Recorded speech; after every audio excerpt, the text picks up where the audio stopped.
ॐ भद्रं कर्णेभिः श्रृणुयाम देवा भद्रं पश्येम यक्षवीर्यजत्राः स्थिरैरङ्गैस्तुष्टवागुंसस्तनूभिर्वशेम देवहितं यदायुः।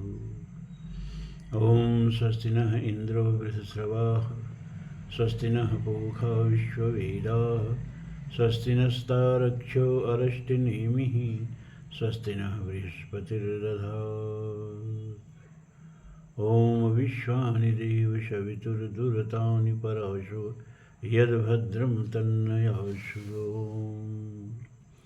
ॐ शन्नो मित्रः शं वरुणः शन्नो भवतर्यमा शन्नो इन्द्रो बृहस्पतिः शन्नो विष्णुरुक्रमः। नमो ब्रह्मणे नमस्ते वायो त्वमेव प्रत्यक्षं ब्रह्मासि त्वमेव प्रत्यक्षं ब्रह्म वदिष्यामि ऋतं वदिष्यामि सत्यं वदिष्यामि तन्मावतु तद्भक्तारम् अवतु माम् अवतु वक्तारम्। ॐ शान्तिः शान्तिः शान्तिः। ॐ नीलाम्बरश्यामलकोमलाङ्गं सीतासमारोपितवामभागं पाणौ महाशायकचारुचापं नमामि रामं रघुवंशनाथं। सत्संग प्रेमी धर्मप्राण सज्जनों, ये वीडियो तो मैं बना रहा हूँ आज अष्टमी को नवरात्र की, लेकिन ये वीडियो आप लोगों को पहुँचेगा कल रामनवमी के उपलक्ष्य पर। इसलिए रामनवमी की आप लोगों को बहुत बहुत बधाई।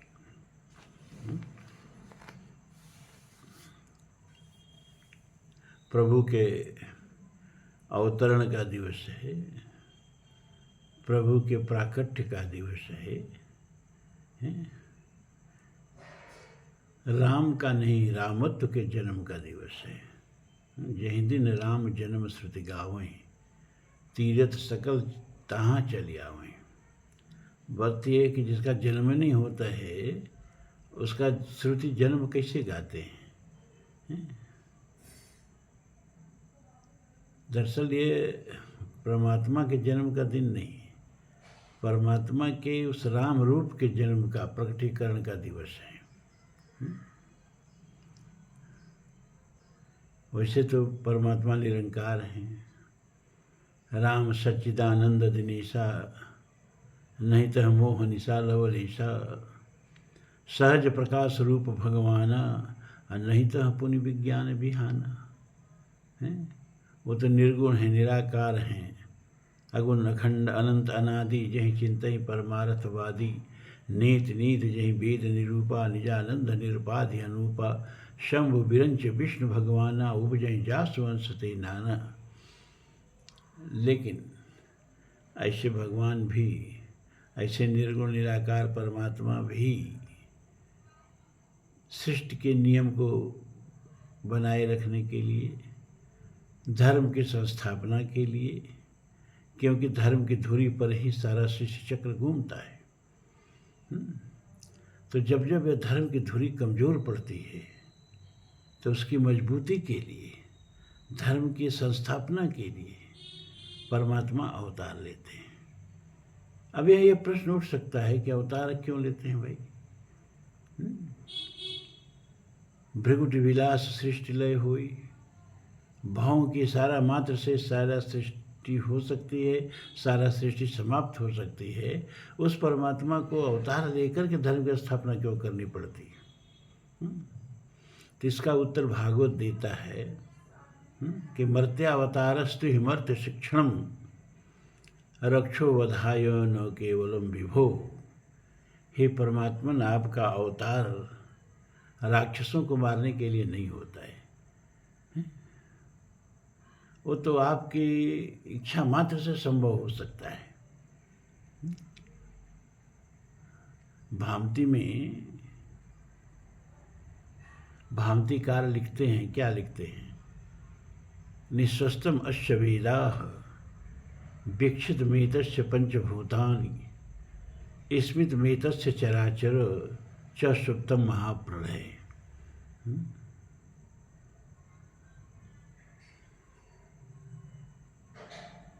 निःशस्तम अस्य वेदा जाकी सहज श्वास श्रुतिचारी। श्वास ही उनके वेद हैं। और जब वेद प्रकट हुए उनके श्वास से तो उनकी स्तुति करने लगे। तो जैसे कभी कभी अपने ही खर्राटे से अपनी नींद टूट जाती है, वैसे ही वेद की स्तुति करने से जो प्रभु के श्वास से ही प्रकट हुए थे, प्रभु की नींद टूट गई। और जब आँख खुली तो पंचभूतानि वीक्षितमेतस्य पंचभूतानि, उनकी दृष्टि मात्र से सृष्टि के उपादान के जो 5 तत्व हैं, 5 कारक हैं, क्षितिजल पावक गगन समीर बन गए। और परमात्मा थोड़ा मुस्कुरा दिए, सृष्टि का फूल खिल गया। पड़ जाती मेरी दृष्टि जिधर, हंस पड़ती है सृष्टि उधर। अब मैं जब भी मूंदता हूँ लोचन, छा जाता चारों ओर मरण। सृष्टि का फूल खिल गया। फिर प्रभु के पलकों पर पलकें गिरी और प्रलय हो गई, सारा ब्रह्मांड चूर चूर हो गया। उत्पत्ति पालन प्रलय समीहा।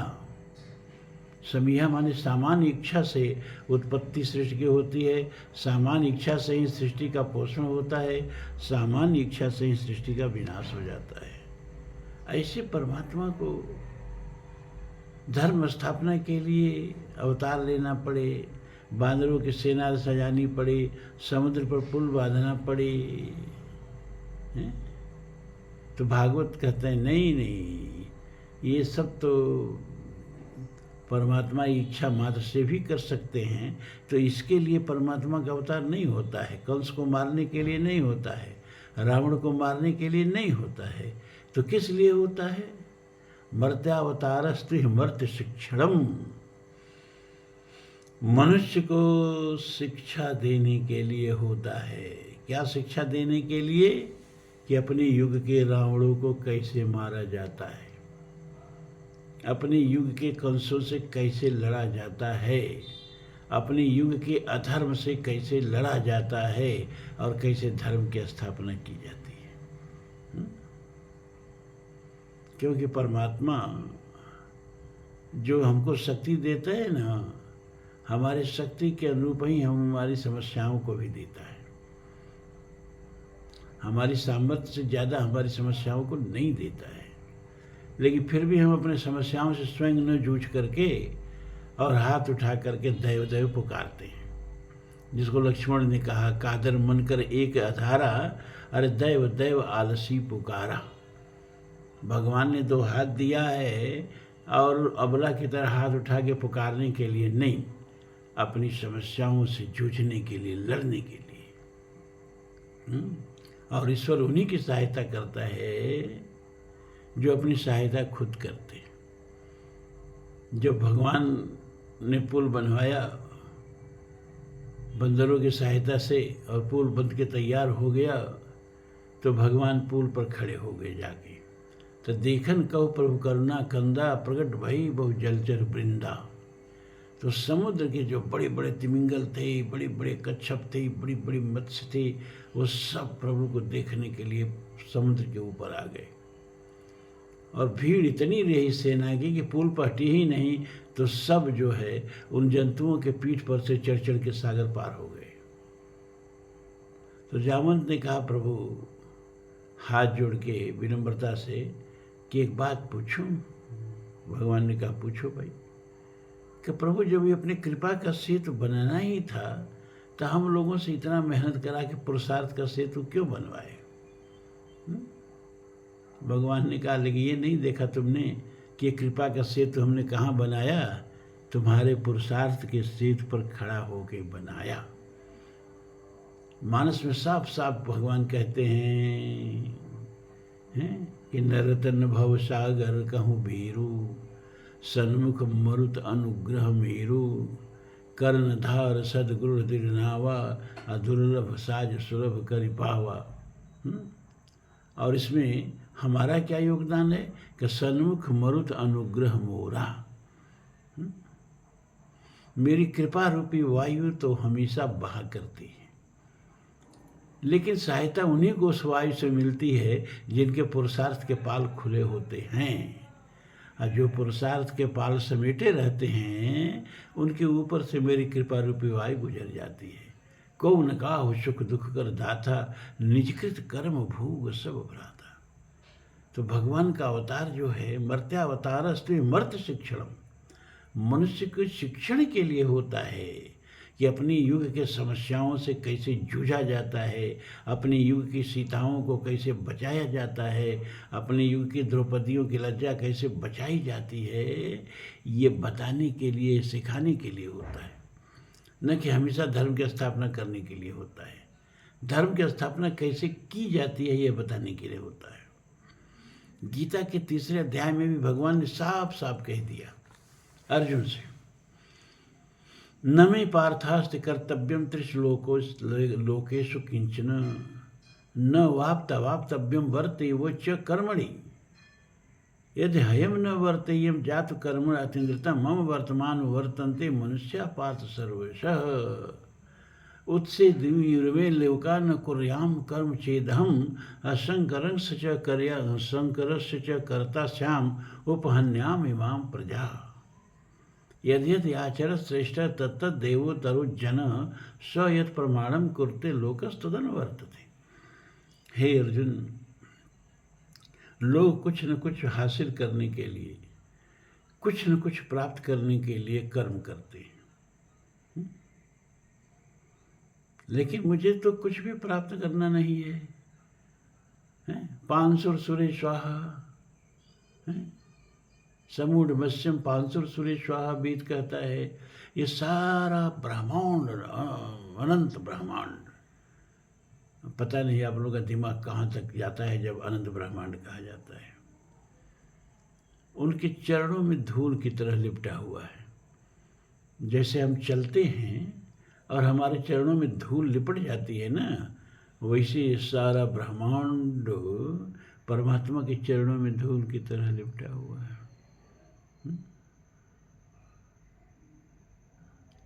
तो पानी को शेष क्या रहा?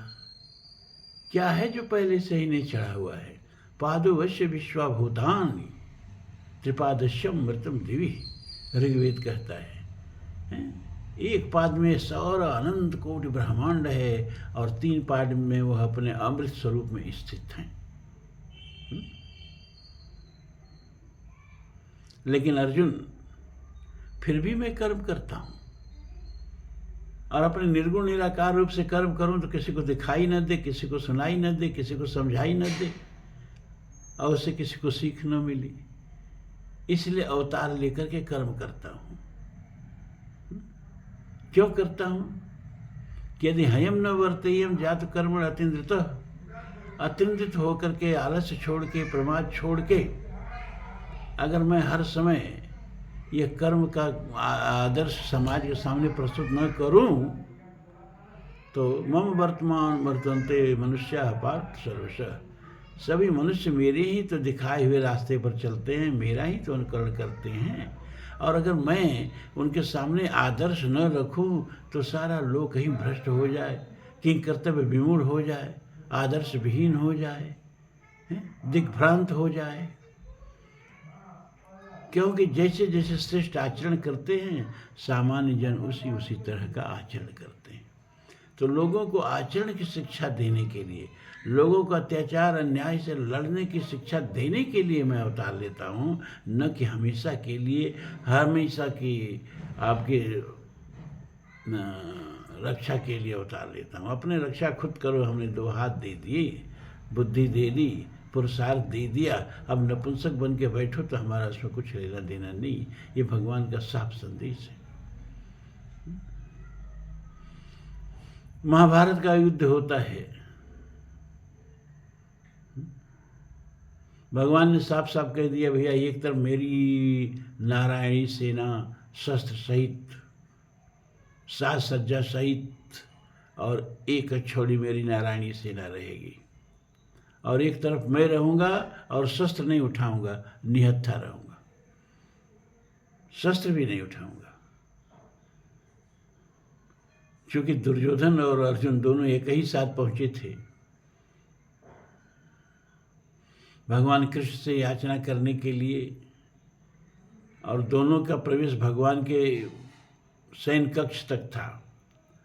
और दुर्योधन सगा समधी ही था, अर्जुन सगे बहनोई ही थे, दोनों को कोई निषेध नहीं था।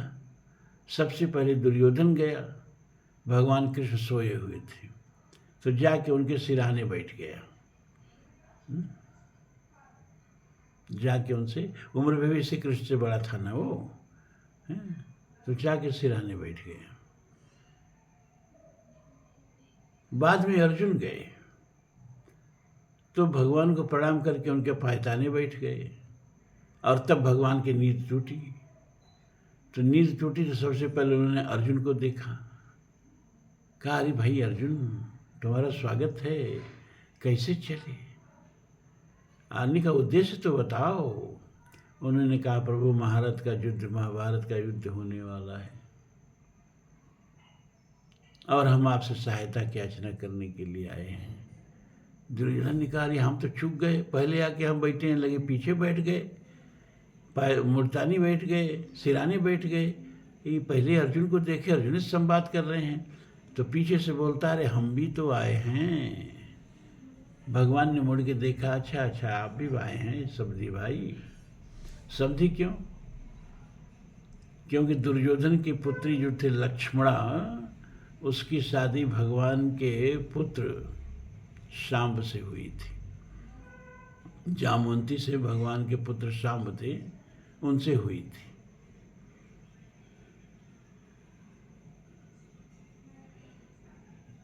तो पहले तो मैंने अर्जुन को देखा है भाई, तो पहले तो मांगने का अधिकार अर्जुन को होगा, उसके बाद आपका नंबर आएगा। लेकिन एक चीज़ मैं पहले ही बता देता हूँ, एक तरफ मैं रहूँगा और शस्त्र नहीं उठाऊँगा, और दूसरी तरफ कृतवर्मा के सेनापतित्व में मेरी एक छोड़ी सेना पूरे अस्त्र शस्त्र सज्जा के साथ रहेगी। पहले अर्जुन आप बताओ कि एक छोड़ी सेना लोगे कि हम निहत्थे को लोगे? पहला अधिकार तुमको है। अर्जुन ने कहा प्रभु हमें एक छोड़ी सेना नहीं चाहिए, हमें आप चाहिए। आप मत शस्त्र उठाइएगा, आप मेरे रथ पर बैठिएगा, मेरे सारथी बनिएगा। बुद्धिम तो सारथिम विद्धि, मेरी बुद्धि आप बन जाइएगा। धियो यो न प्रचोदयात, बुद्धि में जिसके परमात्मा बैठे हों और जिसके बुद्धियों को गाइड करते हों, ददामि बुद्धि योगम तम येन माम पयांतते। गीता भगवान कहते हैं जिस पर मैं प्रसन्न होता हूँ अंधन थोड़े देता हूँ, बकवास की चीज। उपनिषदों में एक कथा आती है, एक उपनिषदों के ऋषि हैं याज्ञवल्क्य जी, उनकी दो पत्नियां हैं, मैत्रेयी और कात्यायनी। और याज्ञवल्क्य जी बहुत उस समय के बहुत विद्वान ऋषि थे, शास्त्रार्थ में कोई उनके सामने टिका नहीं। एक बार जनक जी के यहाँ बहुत बड़े शास्त्र का आयोजन हुआ और जनक जी लक्ष गायों को उनके सींगों को सोने से मढ़ करके और खड़ा किए थे कि जो शास्त्रार्थ में विजयी होगा इन गायों को ले जाएगा। और बहुत दिन तक शास्त्रार्थ चला, कोई न हार रहा था न कोई जीत रहा था। याज्ञवल्क्य जी को पता चला, वो भी पहुंचे तो क्या देख रहे हैं कि गायें धूप में खड़ी हैं, सोने से सींगें मड़ी हुई हैं। उन्होंने पूछा अरे भाई ये गायें यहाँ क्यों खड़ी हैं सुंदर सुंदर वहार उड़ा करके, सुनहले रेशमी वस्त्र उड़ा करके? का शास्त्रार्थ हो रहा है भीतर, जो जीतेगा वो इन गायों को लेके जाएगा। याज्ञवल्क्य ने अपने शिष्यों से कहा कि सारे गायों को हाँक के ले चलो, ये गायें जाने कब से धूप में खड़ी हैं, दाना पानी मिला है कि नहीं मिला है, जाके इनकी सेवा शुश्रूषा करो, हम अभी आ रहे हैं। बिना शास्त्रार्थ किए ही गायों को हकवा लिए, क्योंकि उन्हें विश्वास था कि हम ही जीतेंगे, और शास्त्रार्थ होता है और याज्ञवल्क्य जी ही जीतते हैं। इस तरह से बहुत सारा धन उनके पास इकट्ठा हो गया था, और कभी कभी राजा लोग प्रसन्न होते थे, गांव के गांव दे देते थे, तो बहुत ज़्यादा जमीन भी हो गई थी। और अब चौथापन आ गया याज्ञवल्क्य जी का, हो इन विषय विराग भवन बसत भा चौथपन। तो याज्ञवल्क्य जी ने निश्चय किया कि अब और भोग में नहीं रहेंगे, चौथापन आ गया, संन्यास का समय आ गया, अब हम जाकर के आत्मोद्धार के लिए जंगल में तपस्या करेंगे। तो उन्होंने अपनी दोनों पत्नियों को बुलाया, मैत्रेयी को और कात्यायनी को, और कहा देखो भाई, मेरे पास इतनी संपत्ति है, कूट संपत्ति है, अगाध संपत्ति है, और मैं इस संपत्ति को तुम दोनों के बीच में बांट देना चाहता हूं, आधा आधा ले लो। कात्यायनी बड़ी खुश हो गई, अरे इतनी संपत्ति मिलेगी, कितना सुखपूर्वक जीवन बीतेगा। मैत्रेयी ने कहा क्यों बांट रहे हैं ये संपत्ति हम लोगों के बीच में? उन्होंने कहा इसलिए कि अब हम अमृत की तलाश में जा रहे हैं, मृत का बहुत ढेर लगा लिए, आखिर एक दिन ये सब छोड़ के जाना ही तो है। इसमें से एक अधेला तो हमारे साथ नहीं जाएगा, और जो जाएगा उसे अभी कमाया नहीं। अब हम आत्मसंधान के लिए जा रहे हैं, अमृतत्व के खोज के लिए जा रहे हैं, आत्मबोध के लिए जा रहे हैं। अब हमें इस संपत्ति को ले दे के क्या करना है? ये तो माया है, और ये आत्मबोध में, आत्मानुसंधान में सबसे बड़ी बाधा है। आप लोग इसको ले लो और हमको छोड़ो, हमको मुक्त करो। तुम लोगों के बहुत गुजर बसर के लिए, 7 पीढ़ियों के लिए संपत्ति काफ़ी है, और मुझे अब जाने दो, मुझे निसंग हो जाने दो, ये सारी संपत्तियों से मुझे मुक्त हो जाने दो।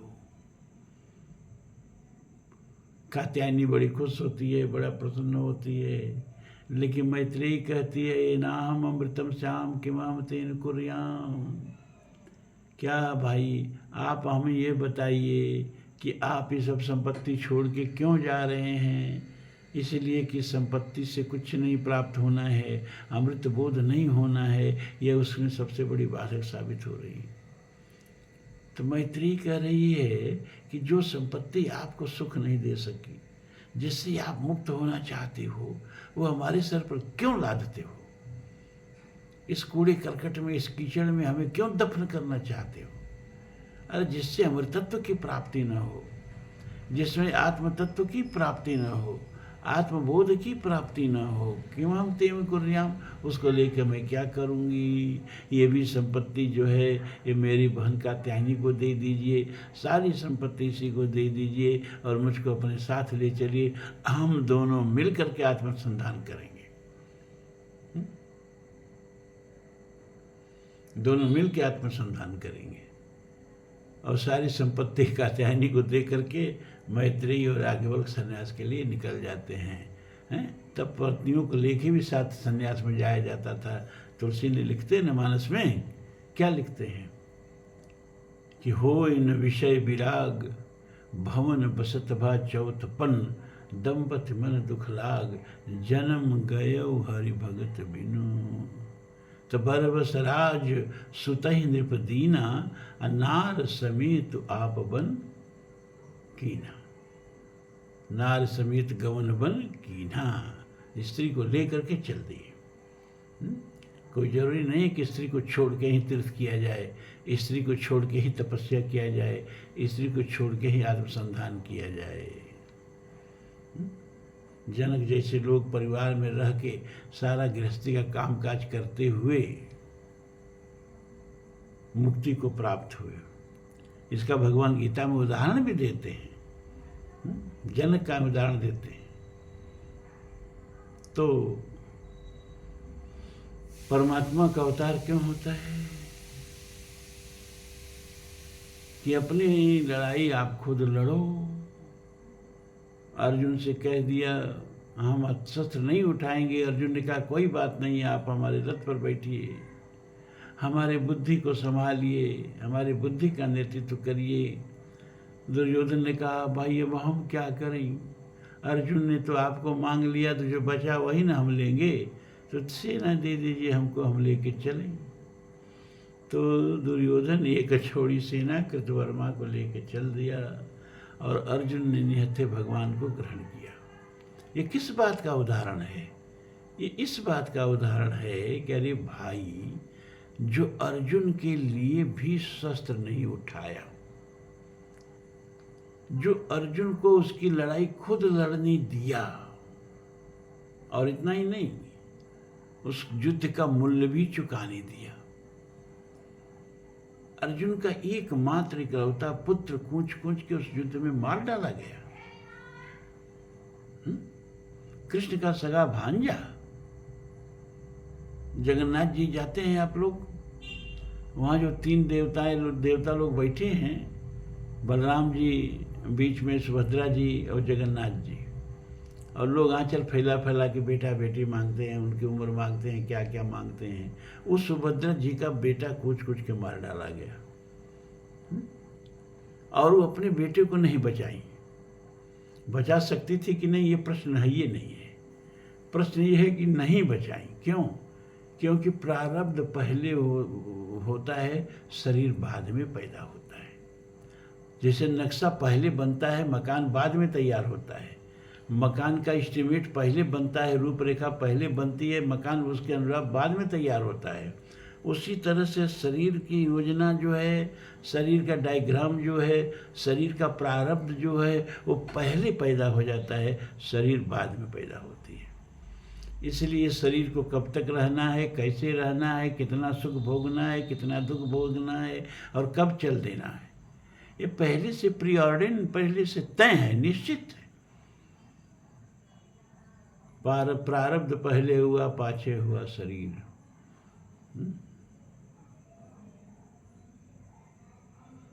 तो जो प्रारब्ध था अभिमन्यु का, वो पहले से तय था कि चक्रव्यूह के युद्ध में मारा जाएगा। चाहे वो सुभद्रा का पुत्र हो, चाहे कृष्ण का भांजा हो, चाहे अर्जुन का बेटा हो, कोई फर्क नहीं पड़ता है। प्रारब्ध इतना प्रबल होता है, वो जो लिखा होता है वही होता है। तो जो अपने भांजे के लिए, जो सुभद्रा जी अपने बेटे के लिए प्रारब्ध के साथ छेड़छाड़ नहीं की, तो हम कैसे मान लें हमारे लिए करेंगे? तो जो होना है वो होगा,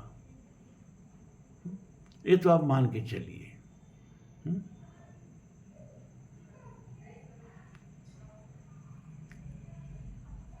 होनी हो सो हो, जो पहले से तय है, वो कुछ नया घटित नहीं होना है, वो तो होना है। तो हमें सीखना चाहिए महाभारत की इस कथा से कि जिसका रथ हाँक रहे हैं भगवान, और हाँक ही नहीं रहे हैं, बहुत बड़ा आश्वासन दे के हाँक रहे हैं। क्या? योग क्षेम वहाम में हम, तुम्हारा योग और क्षेम मैं वहन करूंगा। क्या योग क्षेम वहन किए? बेचारा का एकमात्र इकलौता लड़का मार दिया गया। भगवान की नज़र में बेटा बेटी, धन दौलत, मकान दुकान, ये शरीर मरीर, ये सब योगक्षेम में नहीं आता है। जीव का सबसे बड़ा योगक्षेम यही है कि उसको अगर मनुष्य शरीर मिला है, तो यह चेद वेदी दस सत्यमस्ति न चेदिहा वेदीन महति विनष्टि भूतेषु भूतेषु विचित्र धीरा प्रेता तस्मा लोकादमृता भवन्ति। इस शरीर के गिरने से पहले पहले उसको सद्गुरु की प्राप्ति करा दे, उसको सत्संग की प्राप्ति करा दे, ताकि उसका आत्मबोध हो जाए, अपने अमृत स्वरूप आत्मा से उसका परिचय हो जाए। मैं आत्मा हूँ, यह उसको बोध हो जाए। अयम आत्मा ब्रह्म, और यह आत्मा ब्रह्म का ही अंश है, ईश्वर अंश, जीव अविनाशी। ये मनुष्य शरीर का सबसे बड़ा उद्देश्य है।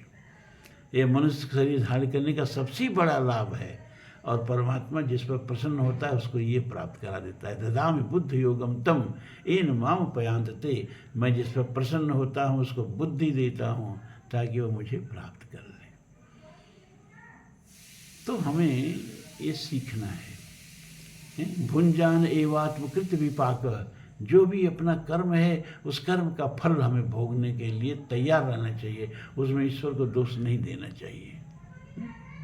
भागवत की कितना सुंदर भागवत में श्लोक आया है, तत्ते अनुकंपा सुसमीक्षमाणो भुंजानैवात्मकृत विपाक हृदवाक बबुद्धत नमस्ते यो जीवित मुक्त पदे सदाय भाग। उनकी कृपा, सुख भी वहीं देता है, दुख भी वहीं देता है, जो भी आता है उसी के हाथ से आता है, और जो परमात्मा के हाथ से आता है वो प्रसाद हो जाता है। और प्रसाद कैसा हो, प्रसाद का महत्व देखा जाता है कि प्रसाद किसका है, ये नहीं देखा जाता है कि प्रसाद क्या है। प्रसाद का महत्व किसका है, इसमें महत्व है। वैष्णो देवी का है, जगन्नाथ जी का है, चारों धाम का है, ये हम देखते हैं, ये नहीं देखते कि प्रसाद है क्या। तो सुख आए दुख आए, न सुख देखना है न दुख देना है, ये दे कौन रहा है, परमात्मा दे रहा है, ये परमात्मा का प्रसाद है। तो सुख और दुख को उनका प्रसाद समझ करके जो प्रसन्नतापूर्वक सह लेते हों, तत्ते अनुकंपा सुसमीक्षमाणो भुंजानैवात्मकृत विपाक, और ये समझ करके कि दुख आया है तो ये अपना ही कर्तव्य है। कौन काहु सुख दुख कर दाता, निजकृत कर्म भोग सब भ्राता। और हृदय वाक वप, हृदय माने भावना से, वाक माने वाणी से, और वप माने शरीर से, कर्म से, मन वचन और कर्म से, जो परमात्मा के ध्यान में लीन हैं, परमात्मा के भजन में लीन हैं, और सुख दुख जो है वो अपनी करनी समझ के भोग रहे हैं, उनको मरने के बाद मुक्ति के लिए कुछ प्रयास नहीं करना पड़ता है। जैसे पुत्र को पिता की संपत्ति लिखाने जुटाने के लिए धन नहीं अर्जित करना पड़ता है, वो सेत मेत में मिल जाती है, क्योंकि उसकी बपहंसी है, उसकी बपौती है। उसी तरह से मुक्ति तो हमारी बपौती है, वो हमारे पिता परमात्मा का स्वभाव है, वो तो मुझको बिना किसी प्रयास के मिलना है। बस हमें पुत्र की पात्रता नहीं खोनी है। तो भगवान राम हो चाहे भगवान कृष्ण हो, इनका भजन करें, लेकिन इनके भरोसे, इनके कंधे पर कोई बोझ न डालें। एक साधु एक बार बीमार पड़े, भगवान से प्रार्थना किए तो भगवान ने उनका दुख दूर कर दिए।